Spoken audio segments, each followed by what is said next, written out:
వచ్చి ఈ అసెంబ్లీలో వచ్చి మీరు నిలబడుకుని కాదు నా హయాంలో జరగలేదు, నా ఇంటెలిజెన్స్ చీఫ్ చేయలేదు, ఆనాటి సెక్రటరీ చేయలేదని చెప్పే ధైర్యం ఆ పార్టీకి ఉందా అని నేను అడుగుతున్నాను.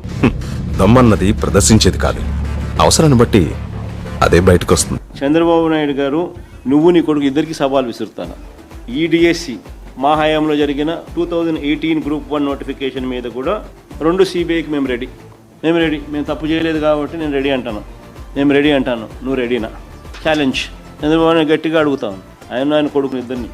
డిఎస్సి 2025 పైనే కాదు, 2018 గ్రూప్ 1 నోటిఫికేషన్ మీద కూడా సిబిఐ ఎంక్వైరీకి మేము రెడీ. నేను తప్పు చేయలేదు కాబట్టి తలెత్తుకొని గట్టిగా అడుగుతున్నాను, నువ్వు రెడీనా అని అడుగుతాను. రెడీ అయితే వెంటనే లెటర్ రాసి.